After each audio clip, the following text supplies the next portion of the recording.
آج کے فیصلے کے بعد جو ہم نے جیل بھرو تحریک تھی اس کو ہم نے اب ختم کیا اور انشاءاللہ ہفتے کو سیٹرڈے کو ہفتے کو مغرب کے بعد ہم پورا لانچ کر رہے ہیں اپنی الیکشن کیمپین. ہر ڈسٹرکٹ کے اندر میں اپنی کارکنوں کو تحریک انصاف کے عہدیداروں کو آج بتا رہا ہوں کہ ہر ڈسٹرکٹ میں آپ نے نکلنا ہے, کارنرز میٹنگ کرنی ہے, ایک جلسہ کرنا ہے اور ادھر میں آپ سب کو اپنے یہاں سے خطاب کروں گا اور اس کا مقصد یہ ہوگا کہ قوم کو میں یہ بتاؤں گا کہ جس دلدل میں ہم آج پھنس گئے ہیں اس سے نکلنا کیسے آپ, تو وہ کون سے ہم نے چیزیں کرنی ہیں پاکستان کو نکالنے کے لیے, کیونکہ یہ جو بیٹھے ہیں تو اب تو سیدھا مزید اندھیرے اور دلدل میں جا رہا ہے ملک. ان کے پاس تو اب کوئی راستہ نہیں ہے. انہوں نے جو معیشت کو جدھر پہنچا دیا ہے اب تو ان کے پاس کوئی اس کا راستہ ہی نہیں ہے.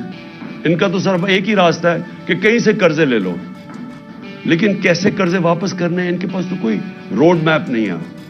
اور نہ باہر کی کوئی بھی سرمایہ کار یا فورن انویسٹرز, نہ ان کا کوئی اعتماد رہ گیا ان پہ, نہ اندر سے کسی کا رہ گیا. اور وہ جو موڈیز کی لیٹسٹ ریٹنگ آئی ہے, جو کریڈٹ ایجنسی ہے جو فیصلہ کرتی ہے کہ ملک کی کتنی سکت ہے, کتنی طاقت ہے قرضے واپس کرنے کی, تو اس میں تو سب سے نیچے پاکستان اب پہنچ گیا. پاکستان کی تاریخ میں کبھی اتنا نہیں نیچے گرا.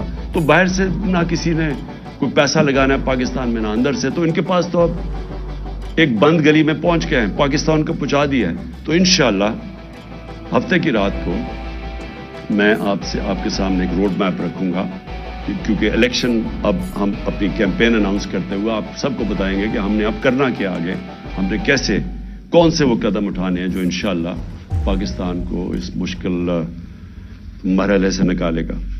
میں جو دوسری بات کرنا چاہتا ہوں آج وہ یہ کہ پچھلے 10 مہینے میں جس طرح کے پاکستان میں ہمارے لوگوں کی بنیادی حقوق جس طرح ان کو پامال کیا گیا, رد کیا گیا, جو ہمارے خلاف پرسیکیوشن کی گئی, انتقامی کارروائی کبھی پاکستان کی تاریخ میں ایسے نہیں ہوئی.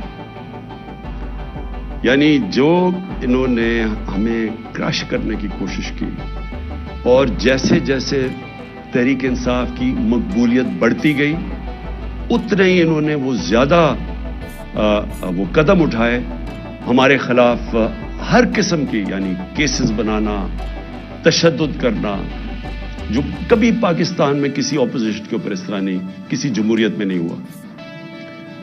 ہمارے لوگوں کے اوپر میں کبھی بھی بھول نہیں سکتا کہ جو تشدد کیا گیا اعظم سواتی پہ, شہباز گل پہ, جو صحافیوں سے کیا گیا, یعنی کبھی اس طرح کے جو ارشد شریف, یعنی دردناک کہانی ارشد شریف کی کہ کیسے اس کے اوپر اس کو دھمکیاں دی گئی, موت کا خطرہ تھا, ملک سے باہر گیا, پھر کیسے شہید کیا گیا اس کو, اور باقی صحافیوں سے جو کیا گیا, جمیل فاروقی ننگا کر کے اس کو تشدد, ایاز امیر جیسے ایک دانشور جن کی رسپیکٹ ہے, عزت ہے معاشرے, ان کو جو ذلیل کرنے کی کوشش کی گئی, سمیع ابراہیم اس کو جو کیا, غلام حسین کو اٹھا کے جیل میں ڈال دیا, اور پھر جو سوشل میڈیا کے لوگوں سے جو کیا گیا, لوگوں کو اٹھایا گیا.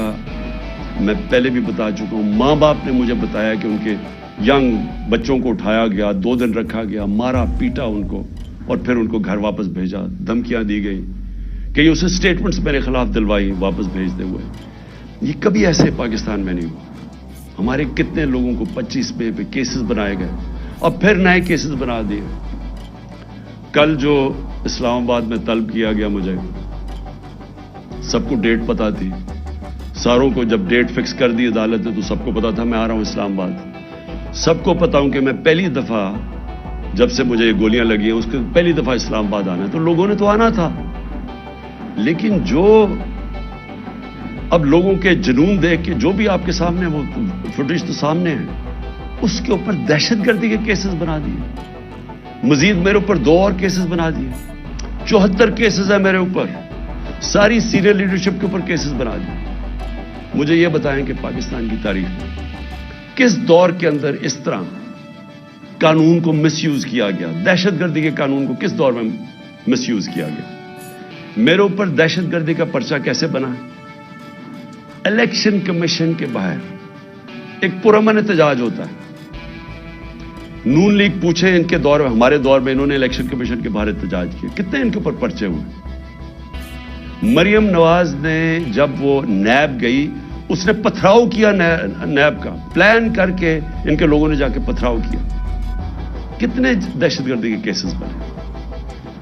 میرے اوپر 74 کیسز میں سے جو کیس بنا دہشت گردی کا, الیکشن کمیشن کے باہر احتجاج ہوتا ہے, میں گھر پہ ہوتا ہوں, میرے اوپر دہشت گردی کا کیس. پھر یہ جو الیکشن کمیشن جو سب پتہ ہے, اب جو الیکشن کمیشن کا رول رہا ہے اس کے اندر, جب سے ہم نے اپنی اسمبلیز ڈیزالو کی, جو انہوں نے کیئر ٹیکر بنایا, جس طرح کی یعنی وہ لوگوں کو بٹھایا جو ہمارے دشمن ہیں, کسی طرح بھی وہ نیوٹرل کیئر ٹیکر میں فٹ نہیں کرتے. الیکشن کمیشن نے ہمارے مخالفین کو یہاں کے بٹھا دیا. جتنے کیسز الیکشن کمیشن کرتا ہے ہمارے خلاف, سب کو پتا ہے کہ اس سے زیادہ جانبدار الیکشن کمیشن آیا نہیں ہے. وہ الیکشن کمیشن پہلے میرے اوپر کیس لگا تھا توشہ خانہ کا. توشہ خانہ کا کیس ہے کیا, میں ذرا آج سب قوم کے سامنے کلیئر کر.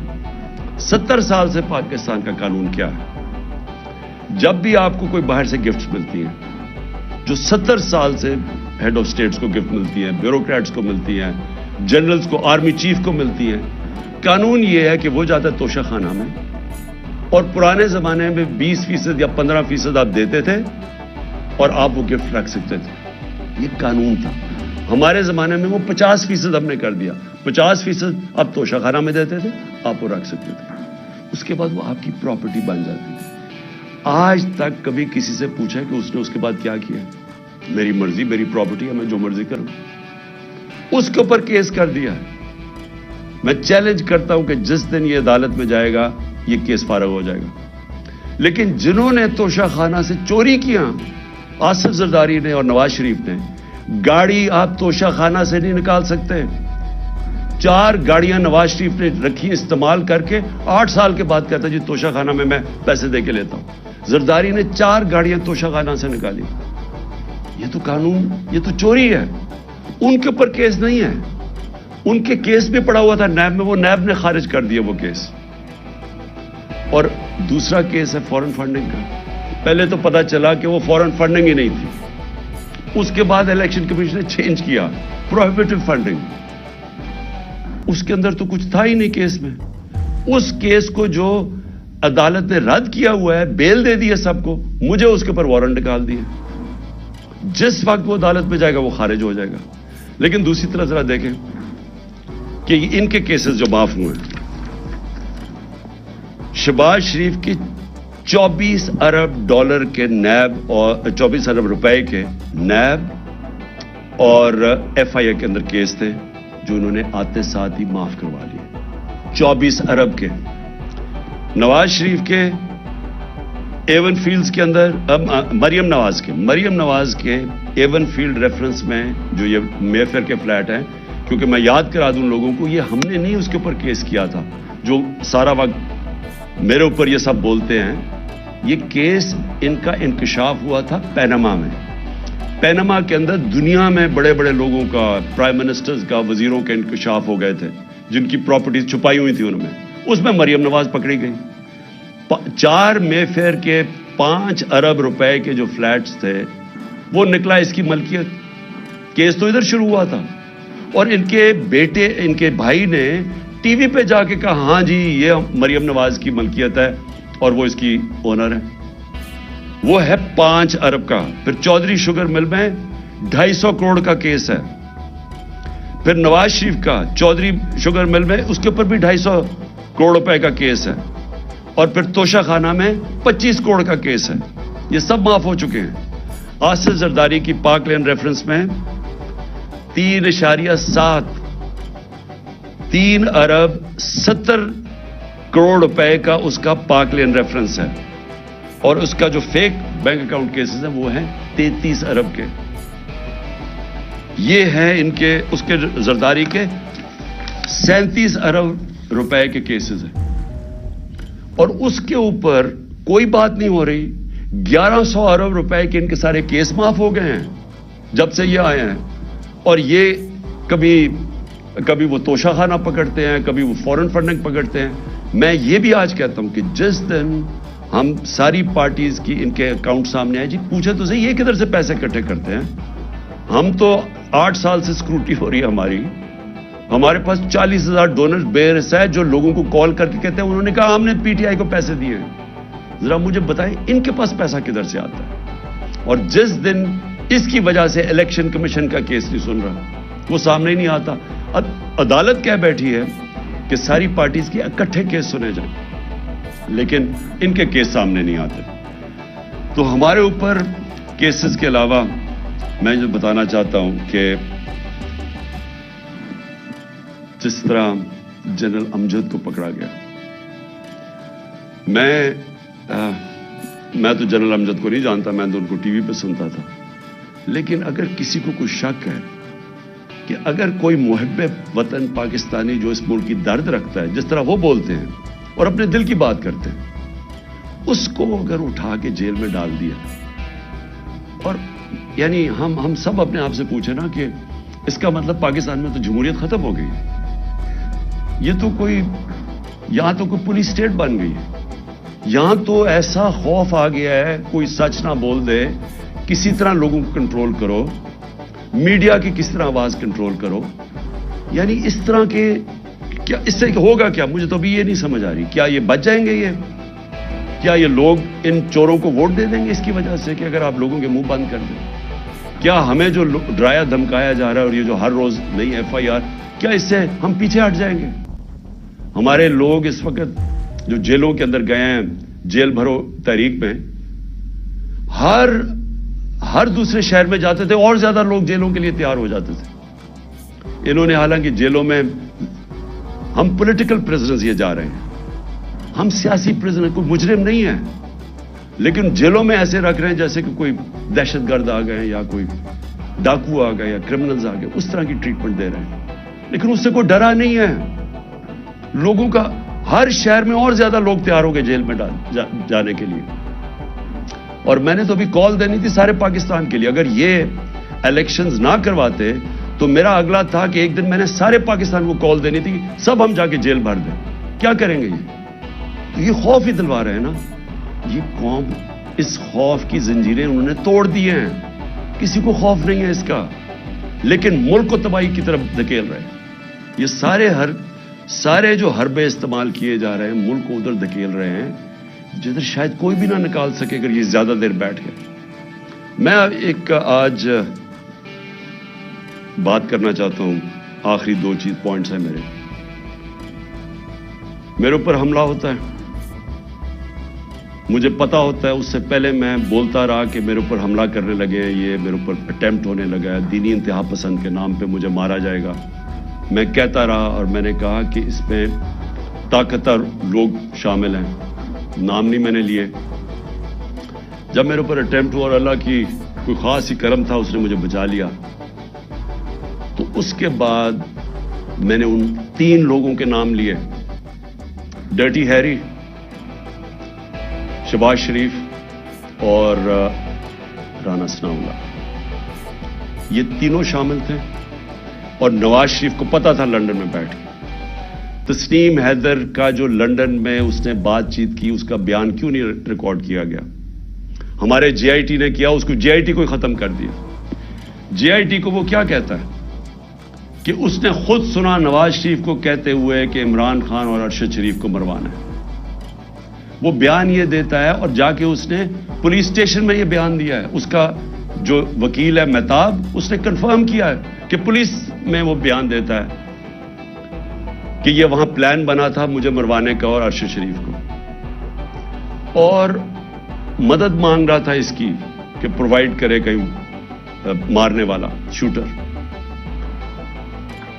جے آئی ٹی ریکارڈ کرتی ہے تسیم کی اس کی جو ویڈیو. اس کے بعد کیا مجبوری تھی کہ کیئر ٹیکر گورنمنٹ JIT ختم کر دیتی ہے اور JIT ختم کر کے 4 ان لوگوں کو JIT پہ بٹھا دیتی ہے, وہ JIT کے جو ممبرز جن کے اوپر پروسیکیوٹر جنرل کہتا ہے ٹیررسٹ کی عدالت میں جدھر کیس ہو رہا ہے, اس عدالت میں جج کے سامنے وہ پروسیکیوٹر کہتا ہے کہ 4 لوگ جو JIT کے ممبرز تھے انہوں نے JIT کو سیبوٹاج کرنے کی کوشش کی, ان کے اوپر کاروائی ہونی چاہیے. ان کو اب JIT کے اوپر لے آئے ہیں یہ لوگ, ان کے ذریعے اب انویسٹیگیشن ہوگی. میرا اپنی ساری قوم کے سامنے سوال یہ ہے کہ کون ڈرا ہوا ہے اتنا زیادہ, کیوں ڈرے ہوئے ہیں یہ؟ اگر یہ بے قصور ہیں تو JIT کو کام کرنے دیتے. کیوں اتنے خوف زدہ ہیں کہ سچ قوم کے سامنے آ جائے گا؟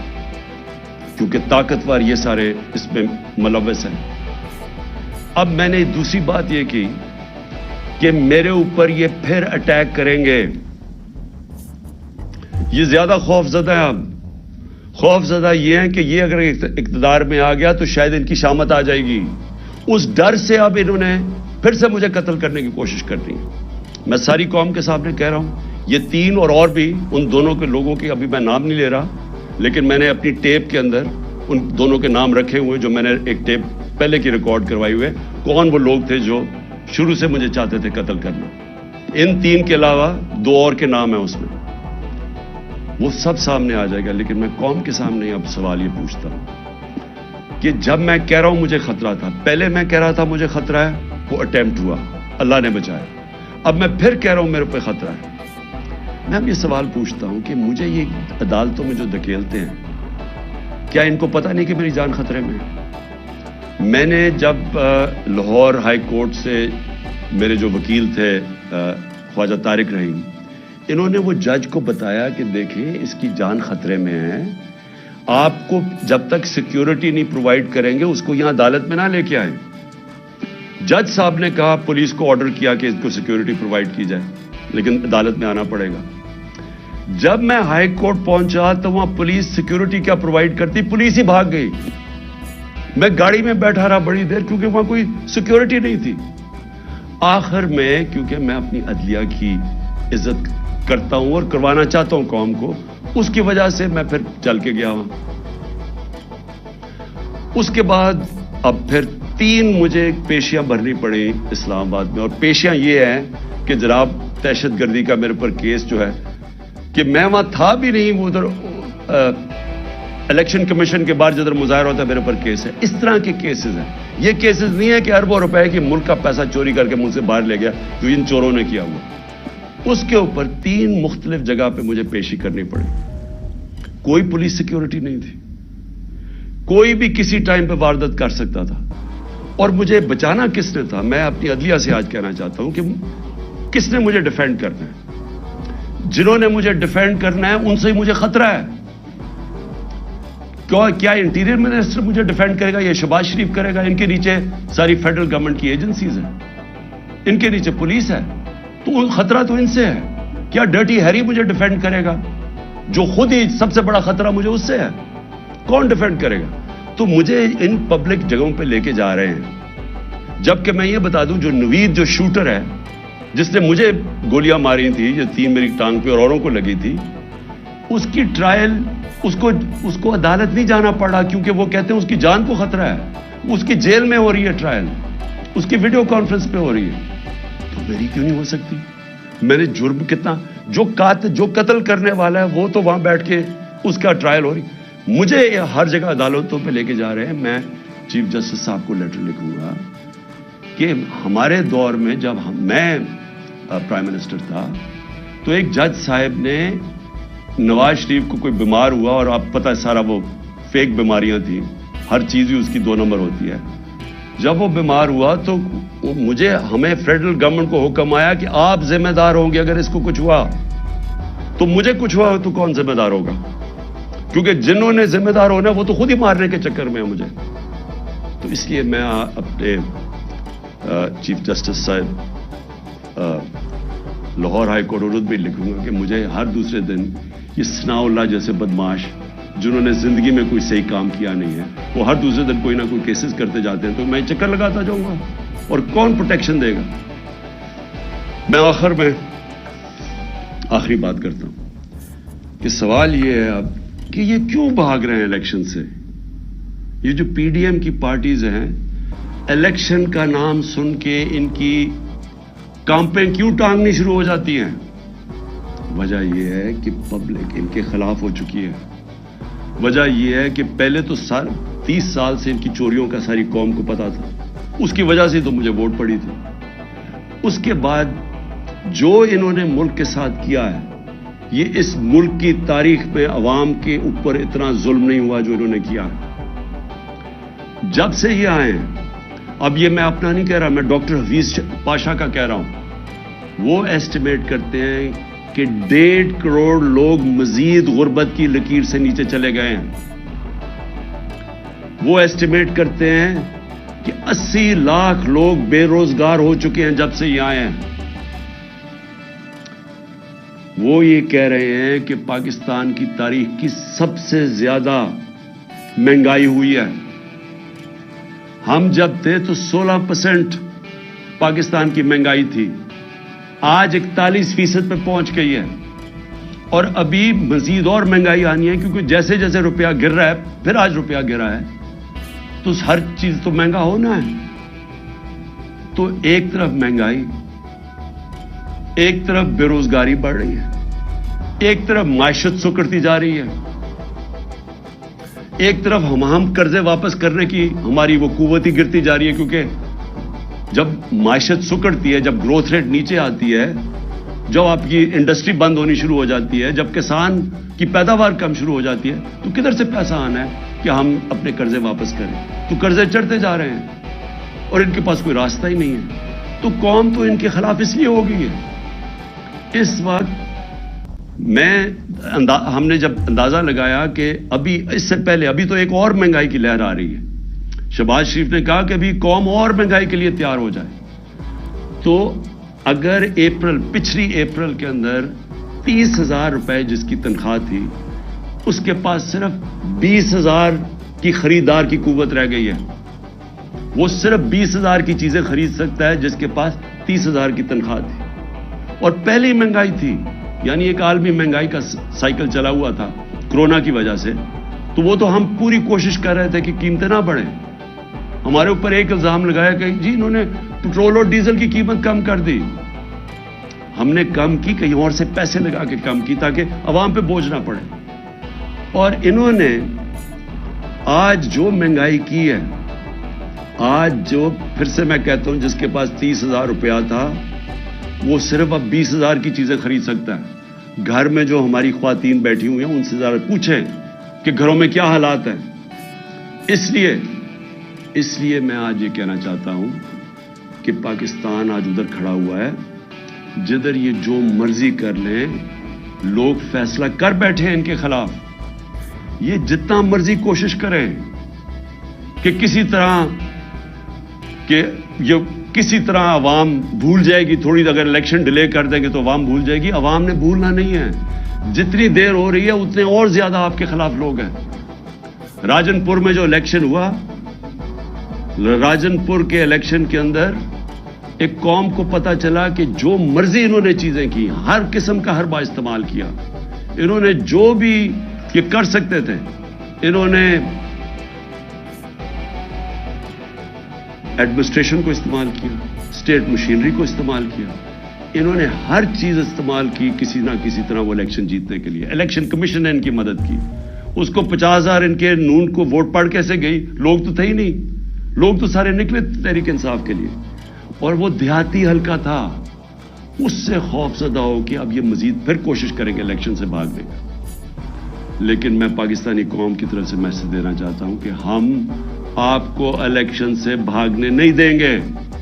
یہ اب الیکشن ہوں گے، اور انشاءاللہ اس ملک کے اندر حقیقی جمہوریت بھی آئے گی، اور اس ملک کے اندر قانون کی بالادستی بھی قائم ہوگی، اور انشاءاللہ قوم مل کے یہ مشکل وقت سے لڑے گی، اور انشاءاللہ پھر خوشحالی بھی آئے گی۔